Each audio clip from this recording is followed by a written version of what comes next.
Section 4. The Fetishism of Commodities and the Secret thereof. A commodity appears, at first sight, a very trivial thing, and easily understood. Its analysis shows that it is, in reality, a very queer thing, abounding in metaphysical subtleties and theological niceties. So far as it is of value in use, there is nothing mysterious about it, whether we consider it from the point of view that by its properties it is capable of satisfying human wants, or from the point that those properties are the product of human labor. It is as clear as noonday that man, by his industry, changes the forms of the materials furnished by nature, in such a way as to make them useful to him. The form of wood, for instance, is altered by making a table out of it. Yet for all that, the table continues to be that common everyday thing, wood. But so soon as it steps forth as a commodity, it is changed into something transcendent. It not only stands with its feet on the ground, but in relation to all other commodities, it stands on its head and evolves out of its wooden brain grotesque ideas, far more wonderful than table-turning ever was. The mystical character of commodities does not originate, therefore, in their use value. Just as little does it proceed from the nature of the determining factors of value. For, in the first place, however varied the useful kinds of labor or productive activities may be, it is a physiological fact that they are functions of the human organism, and that each such function, whatever may be its nature or form, is essentially the expenditure of human brain, nerves, muscles, etc. Secondly, with regard to that which forms the groundwork for the quantitative determination of value, namely the duration of that expenditure, or the quantity of labor, it is quite clear that there is a palpable difference between its quantity and quality. In all states of society, the labor time that it costs to produce the means of subsistence must necessarily be an object of interest to mankind, though not of equal interest in different stages of development. And lastly, from the moment that men in any way work for one another, their labor assumes a social form. Whence, then, arises the enigmatical character of the product of labor, so soon as it assumes the form of commodities? Clearly, from this form itself.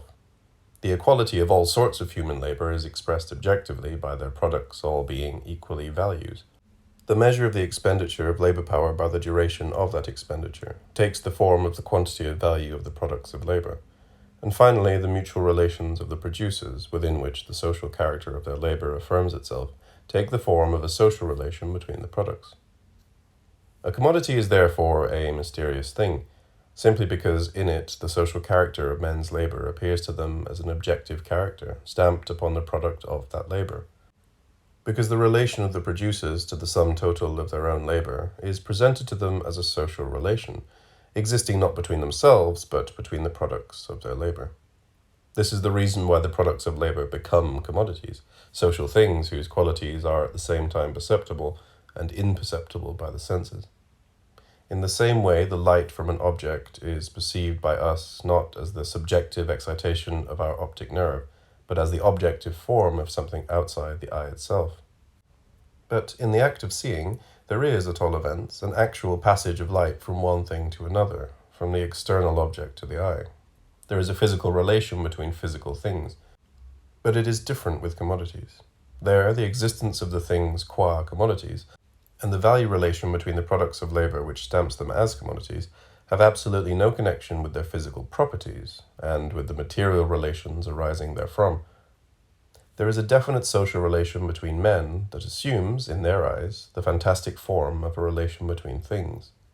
In order, therefore, to find an analogy, we must have recourse to the mist-enveloped regions of the religious world. In that world, the productions of the human brain appear as independent beings endowed with life, and entering into relations both with one another and the human race. So it is in the world of commodities with the products of men's hands. This I call the fetishism which attaches itself to the products of labor, so soon as they are produced as commodities, and which is, therefore, inseparable from the production of commodities. This fetishism of commodities has its origin, as the foregoing analysis has already shown, in the peculiar social character of the labor that produces them.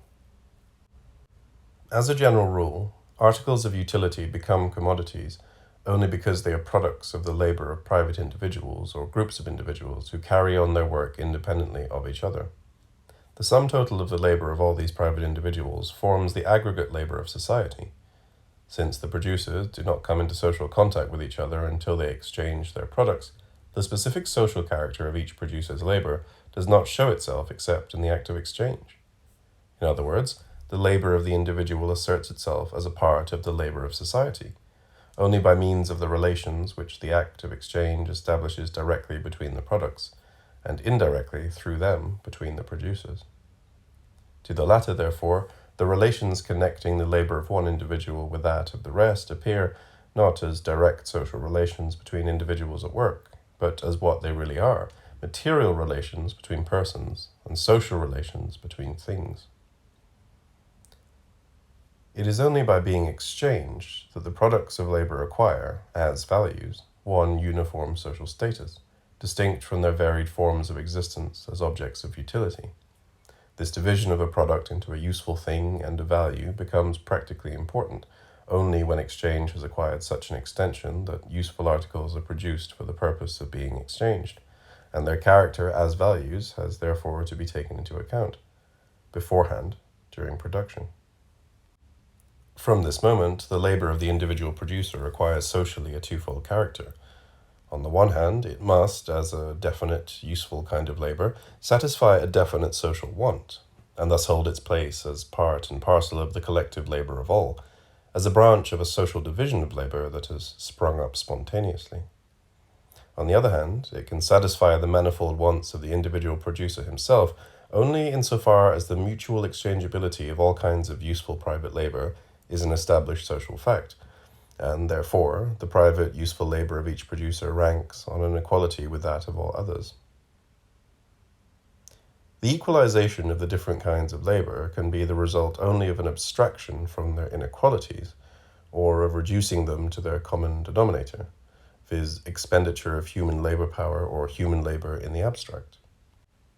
The twofold social character of the labor of the individual appears to him, when reflected in his brain, only under those forms which are impressed upon that labor in everyday practice by the exchange of products.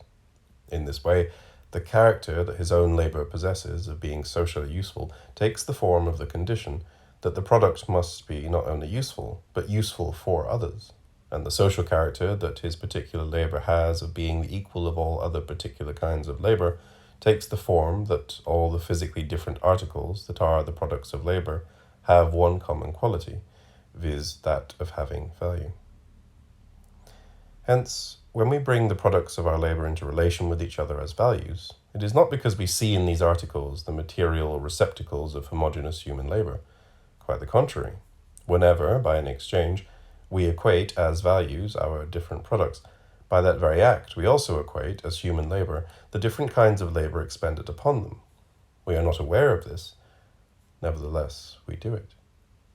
Value, therefore, does not stalk about with a label describing what it is.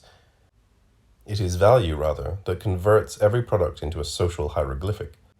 Later on, we try to decipher the hieroglyphic, to get behind the secret of our own social products.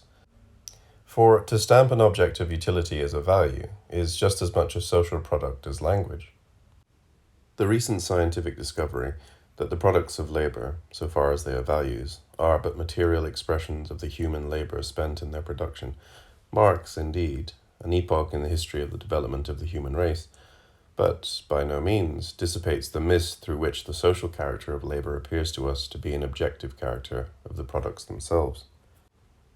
The fact that in the particular form of production with which we are dealing, viz. The production of commodities, the specific social character of private labor carried on independently consists in the equality of every kind of that labor, by virtue of its being human labor, which character, therefore, assumes in the product the form of value. This fact appears to the producers, notwithstanding the discovery above referred to be just as real and final as the fact that, after the discovery by science of the component gases of air, the atmosphere itself remained unaltered. What, first of all, practically concerns producers when they make an exchange is the question how much of some other product they get for their own, in what proportions the products are exchangeable. When these proportions have, by custom, attained a certain stability, they appear to result from the nature of the products, so that, for instance, 1 ton of iron and 2 ounces of gold appear as naturally to be of equal value as a pound of gold and a pound of iron, in spite of their different physical and chemical qualities, appear to be of equal weight. The character of having value, when once impressed upon products, obtains fixity only by reason of their acting and reacting upon each other as quantities of value. These quantities vary continually, independently of the will, foresight, and action of the producers. To them, their own social action takes the form of the action of objects, which rule the producers instead of being ruled by them. It requires a fully developed production of commodities before, from accumulated experience alone, the scientific conviction springs up that all the different kinds of private labor, which are carried on independently of each other, and yet as spontaneously developed branches of the social division of labor, are continually being reduced to the quantitative properties in which society requires them. And why? Because in the midst of all the accidental and ever-fluctuating exchange relations between the products, the labor time socially necessary for their production forcibly asserts itself like an overriding law of nature. The law of gravity thus asserts itself when a house falls about our ears. The determination of the magnitude of value by labor time is therefore a secret, hidden under the apparent fluctuations in the relative values of commodities. Its discovery, while removing all appearance of mere accidentality from the determination of the magnitude of the values of products, yet in no way alters the mode in which that determination takes place. Man's reflections on the forms of social life, and consequently also his scientific analysis of those forms, take a course directly opposite to that of their actual historical development. He begins, post festum, with the results of the process of development ready to hand before him. The characters that stamp products as commodities, and whose establishment is a necessary preliminary to the circulation of commodities, have already acquired the stability of natural, self-understood forms of social life, before man seeks to decipher, not their historical character, for in his eyes they are immutable, but their meaning. Consequently, it was the analysis of the prices of commodities that alone led to the determination of the magnitude of value, and it was the common expression of all commodities in money that alone led to the establishment of their characters as values. It is, however, just this ultimate money form of the world of commodities that actually conceals, instead of disclosing, the social character of private labor and the social relations between the individual producers. When I state that coats or boots stand in a relation to linen, because it is the universal incarnation of abstract human labor, the absurdity of the statement is self-evident. Nevertheless, when the producers of coats and boots compare those articles with linen, or, what is the same thing, with gold or silver, as the universal equivalent, they express the relation between their own private labor and the collective labor of society in the same absurd form. The categories of bourgeois economy consist of such like forms. They are forms of thought expressing with social validity the conditions and relations of a definite historical, determined mode of production, viz., the production of commodities. The whole mystery of commodities, all the magic and necromancy that surrounds the products of labor as long as they take the form of commodities, vanishes, therefore, so soon as we come to other forms of production. Since Robinson Crusoe's experiences are a favorite theme with political economists, let us take a look at him on his island. Moderate though he be, yet some few wants he has to satisfy, and must therefore do a little useful work of various sorts, such as making tools and furniture, taming goats, fishing, and hunting. Of his prayers and the like we take no account, since they are a source of pleasure to him, and he looks upon them as so much recreation. In spite of the variety of his work, he knows that his labor, whatever its form, is but the activity of one and the same Robinson, and consequently that it consists of nothing but different modes of human labor. Necessity itself compels him to apportion his time accurately between his different kinds of work. Whether one kind occupies a greater space in his general activity than another depends on the difficulties, greater or less as the case may be, to be overcome in attaining the useful effect aimed at.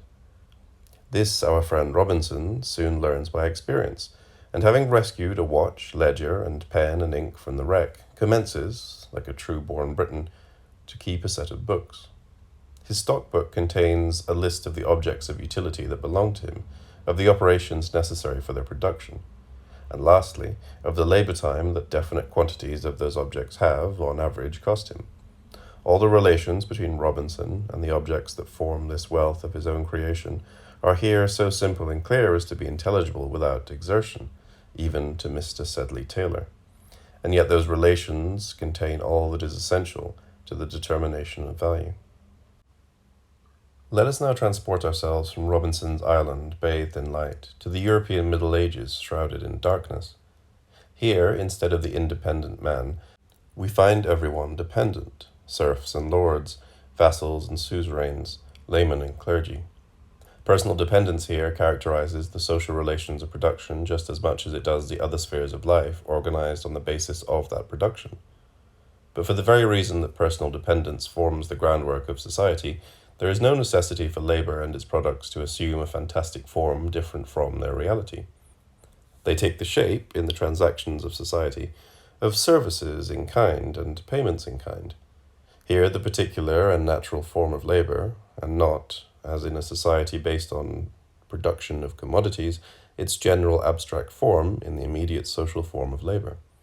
Compulsory labor is just as properly measured by time as commodity-producing labor. But every serf knows that what he expends in the service of his lord is a definite quantity of his own personal labor power.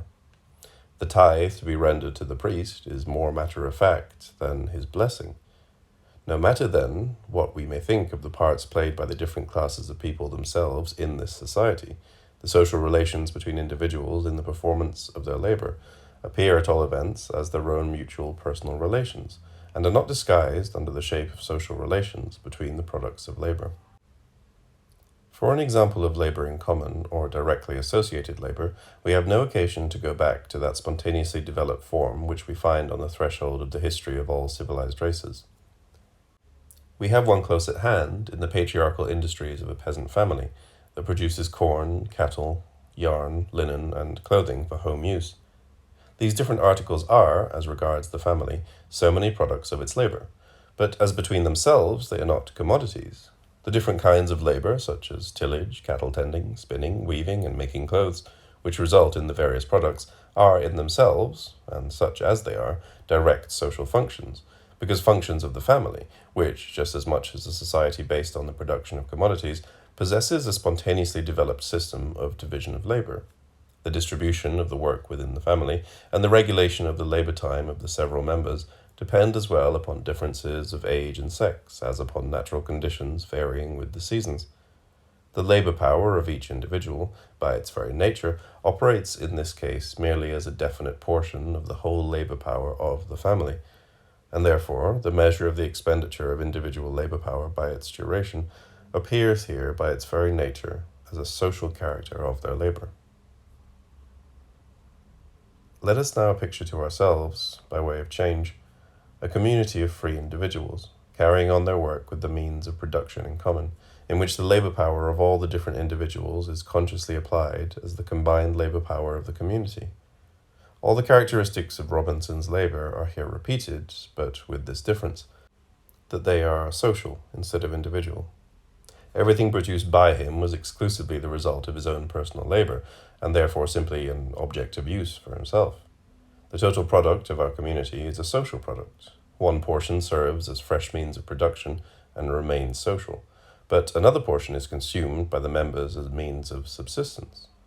A distribution of this portion amongst them is consequently necessary. The mode of this distribution will vary with the productive organization of the community and the degree of historical development attained by the producers. We will assume, merely for the sake of a parallel with the production of commodities, that the share of each individual producer in the means of subsistence is determined by his labor time. Labor time would, in that case, play a double part. Its apportionment in accordance with a definite social plan maintains the proper proportion between the different kinds of work to be done and the various wants of the community. On the other hand, it also serves as a measure of the portion of the common labor borne by each individual, and of his share in the part of the total product destined for individual consumption. The social relations of the individual producers, with regard both to their labor and to its products, are in this case perfectly simple and intelligible, and that with regard not only to production but also to distribution. The religious world is but the reflex of the real world, and for a society based upon the production of commodities, in which the producers in general enter into social relations with one another by treating their products as commodities and values, whereby they reduce their individual private labor to the standard of homogeneous human labor, for such a society, Christianity, with its cultus of abstract man, more especially in its bourgeois developments, Protestantism, Deism, etc., is the most fitting form of religion. In the ancient Asiatic and other ancient modes of production, we find that the conversion of products into commodities, and therefore the conversion of men into producers of commodities, holds a subordinate place, which, however, increases in importance as the primitive communities approach nearer and nearer to their dissolution. Trading nations, properly so called, exist in the ancient world only in its interstices, like the gods of Epicurus in the Intermundia, or like Jews in the pores of Polish society. Those ancient social organisms of production are, as compared with bourgeois society, extremely simple and transparent, but they are founded either on the immature development of man individually, who has not yet severed the umbilical cord that unites him with his fellow men in a primitive tribal community, or upon direct relations of subjection. They can arise and exist only when the development of the productive power of labor has not risen beyond a low stage, and when, therefore, the social relations within the sphere of material life, between man, and between man and nature, are correspondingly narrow. This narrowness is reflected in the ancient worship of nature, and in the other elements of the popular religions. The religious reflex of the real world can, in any case, only then finally vanish, when the practical relations of everyday life offer to man none but perfectly intelligible and reasonable relations with regard to his fellow men and to nature. The life process of society, which is based on the process of material production, does not strip off its mystical veil until it is treated as production by freely associated men, and is consciously regulated by them in accordance with a settled plan. This, however, demands for society a certain material groundwork or set of conditions of existence, which in their turn are the spontaneous products of a long and painful process of development. Political economy has indeed analyzed, however incompletely, value and its magnitude, and has discovered what lies beneath these forms. But it has never once asked the question why labor is represented by the value of its product, and labor time by the magnitude of that value. These formulae, which bear it stamped upon them in unmistakable letters that they belong to a state of society in which the process of production has the mastery of a man, instead of being controlled by him, such formulae appear to the bourgeois intellect to be as much a self-evident necessity imposed by nature as productive labor itself. Hence, forms of social production that preceded the bourgeois form are treated by the bourgeoisie in much the same way as the fathers of the church treated pre-Christian religions. To what extent some economists are misled by the fetishism inherent in commodities, or by the objective appearance of the social characteristics of labor, is shown, amongst other ways, by the dull and tedious quarrel over the part played by nature in the formation of exchange value. Since exchange value is a definite social manner of expressing the amount of labor bestowed upon an object, nature has no more to do with it than it has in fixing the course of exchange. The mode of production in which the product takes the form of a commodity, or is produced directly for exchange, is the most general and most embryonic form of bourgeois production. It therefore makes its appearance at an early date in history, though not in the same predominating and characteristic manner as nowadays. Hence, its fetish character is comparatively easy to be seen through. But when we come to more concrete forms, even this appearance of simplicity vanishes, whence arose the illusions of the monetary system. To it, gold and silver, when serving as money, did not represent a social relation between producers, but were natural objects with strange social properties. And modern economy, which looks down with such disdain on the monetary system, does not its superstition come out as clear as noonday whenever it treats of capital? How long is it since economy discarded the physiocratic illusion that rents grow out of the soil and not out of society? But not to anticipate, we will content ourselves with yet another example relating to the commodity form. Could commodities themselves speak, they would say, "Our use value may be a thing that interests men. It is no part of us as objects. What, however, does belong to us as objects is our value. Our natural intercourse as commodities proves it. In the eyes of each other we are nothing but exchange values. Now listen how these commodities speak through the mouth of the economist. Value, i.e. exchange value, is a property of things, riches, i.e. use value, of man. Value, in this sense, necessarily implies exchanges. Riches do not.